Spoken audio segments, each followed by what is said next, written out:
अली वालों को कल भी गालियां देते थे बनु मैया और यजीद के खानदान वाले, अली वालों को आज भी देते हैं। हम तो तब भी गालियां सहते थे, हम भी आज भी गालियां सहते हैं, और बदले में ना तब कभी गाली दी थी ना अब कभी गाली दी। ये हमारा तरीका नहीं है। ये गालियां देने वाले मौलवी कौन से हैं? ये कल भी यजीदी थे, ये आज भी यजीदी हैं। नबी का ख्वाब वही होता है। हुजूर ने फरमाया मैंने ख्वाब में देखा है मेरे मिंबर पर बंदर नाचे। किसी ने कहा हुजूर इसकी ताबीर क्या है? और मैं बनु मैया के लौंडे मेरे मिंबरों पे चढ़ दौड़े। और आज भी बनु मैया के हिमायती, यजीद के खानदान के हिमायती, उन्होंने मिंबरों पे और मस्जिदों पे कब्जे कर रखे। जी अस्सलाम वालेकुम, माशाअल्लाह, वेलकम जी। कैसे आज भी पूरी खोज रहे हैं। नहीं अच्छी बात है, और बंदे लेके जाए। ये तो आपका बंदा मैं ले आऊँ। अच्छा, कौन सा जी? आकाश। अच्छा आकाश जी जी, हाँ मैंने आपको तो मैंने स्पेशल कहा था, मैंने कहा उनके साथ चूंकि हो चुकी है वो। बैठे सर, कैसी तबीयत है? अल्लाह का शुक्र अल्हम्दुलिल्लाह। बैठे जी सारे। जी जी अल्लाह का शुक्र अल्हम्दुलिल्लाह, माशाल्लाह। आप लोगों ने, मैं एक्सपेक्ट कर रहा था आप लोगों ने काले कपड़े पहने होंगे, मैंने कहा मैं जरा असल में पिछली जो रिकॉर्डिंग थी ना आपके साथ, वो काले कपड़ों में थी। मैं जब भी रिकॉर्डिंग करवाता हूँ ना तो मैं यानी इस चीज का ख्याल रखता हूँ कि वो चीज रिपीट नहीं होनी चाहिए। इधर बैकग्राउंड ग्रीन था, आज मैंने रेड किया।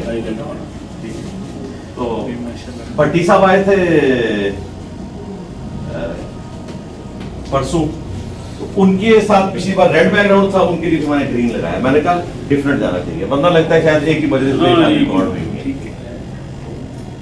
वुजू कर लेंगे, फिर नमाज हम पढ़ लें, उसके बाद रिकॉर्डिंग करते हैं, फिर उसके बाद खाना करते हैं। खाने के बाद तो रिकॉर्डिंग नहीं हो सकती ना, हमारा तो रोजा है।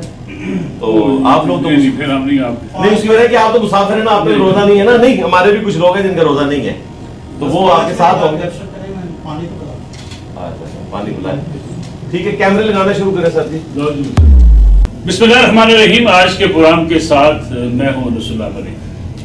नाज़रीन, आज यौम आशूरा शहादत इमाम हुसैन रज़ियल्लाहु ताला अन्हु का दिन है, और आज के दिन हमारी कोशिश ये है कि हम जानें कि फ़लसफ़ा शहादत इमाम हुसैन है क्या, हम तक पैगाम क्या है।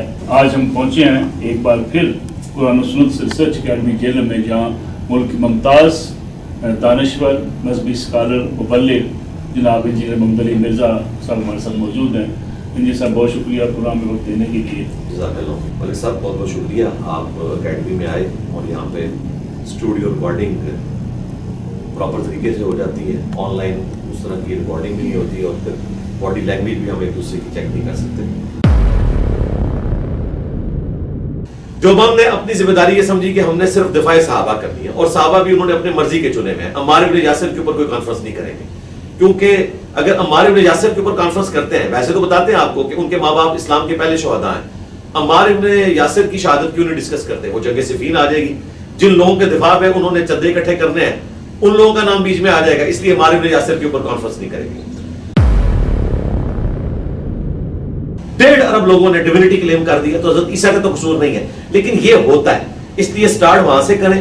जो खिलाफत और मलूकियत मौलाना मदूदी ने किताब लिखी, वो बिल्कुल परफेक्ट किताब है।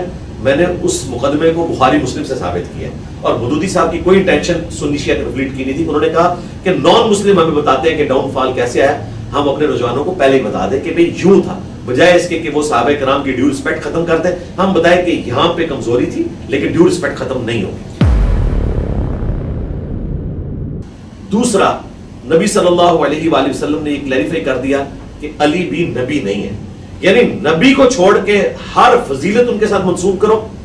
इससे बड़ी क्या बात है कि हारून मूसा अलैहिस्सलाम के लिए जैसे थे, नबी अलैहिस्सलाम के लिए सैयदना अली थे। इसलिए ये हदीस जब मुस्लिम शरीफ में आती है, ये बुखारी में भी है, तो साद इब्न अबी वक़ास के बेटे ने जब ये हदीस बयान की, तो उस जमाने में बनु उमय्या की हुकूमत थी, उनको हजम ही नहीं हो रही हदीस। वो शख्स कहता है नहीं, मैं साद से खुद ये तस्दीक करूंगा कि वाकई इतनी बड़ी बात हजरत अली के लिए। तो साद गुस्से में आ गए, उन्होंने कहा मेरे कान बहरे हो जाएं, मेरी आंखें अंधी हो जाएं, अगर मैंने नबी इस्लाम से ये हदीस कई दफा ना सुनी। तो उन्होंने हजरत अली से कहा, वो चीफ जस्टिस थे, कि आप ना इसे कोड़े लगवाएं शराब पीने के ऊपर। तो हजरत अली ने अपने बेटे हसन इब्न अली से कहा। आज बाद लोग, हमारे गांधी साहब भी बड़े भोले से बन के कहते हैं कि हजरत हसन बड़े अजीम सियासतदान थे और वो अपनी मतलब की सुलह हसन लेते हैं और वो भी सही तरीके से बयान नहीं करते। तो गांधी साहब मैं आपके लिए बयान कर रहा हूँ, हजरत हसन को बहुत पहले पता था कि बनु उमैया क्या है, हजरत हुसैन को तो बाद में पता चला है। हजरत हसन को कहते हैं सुलह पसंद, हुसैन को कहते हैं जंगजू। हजरत हसन को इनकी सारी शरारतें पता थी। हजरत हसन को जब कहा ना हजरत अली ने कि उठो कोड़े लगाओ हजरत उस्मान के भाई को, हजरत हसन ने पता क्या कहा? उन्होंने कहा जो इनकी मीठी खाता है वही कड़वी चखे। हजरत अबू बकर, उमर, उस्मान की खिलाफत के साथ हजरत अली चले। जब हजरत अली की खिलाफत की बारी आई तो जंग जमल सिफीन एहवान होगी। बनु हाशिम के पास जब वो खिलाफत आई, हजरत अली हाशमी होते हुए बनु उमैया के एक खलीफा के साथ तो चले, लेकिन बनु उमैया हजरत अली के साथ नहीं चले। तो ये हुआ, आज आप इसको फील नहीं कर सकते। इसलिए आप देखें सब लोगों ने यजीद की बैत की, बनु हाशिम ने बैत नहीं की। कि मुहद्दिसीन ने जो सारी एफर्ट की थी उसको एक जगह मैनेजेबल फॉर्म में उन्होंने जमा किया, उसको 4 चांद लगाए हमारे उस्ताद मौलाना इसहाक साहब ने, और हमने जिस तरीके से उसे प्रेजेंट किया है अहादीस की रोशनी में, तो इंशाअल्लाह ताला सुन्नी शिया दरार इसकी वजह से खत्म हुई है। मैं इसमें सिर्फ आखिरी बात करूंगा, मुझे बताएं अगर इमाम महदी शिया हुए तो सुन्नी उनको मानेंगे, और अगर वो सुन्नी हुए तो क्या शिया उनको मानेंगे? इसका मतलब यह है कि सुन्नी शिया दरार फिल हो चुकी होगी इमाम महदी के आने से पहले।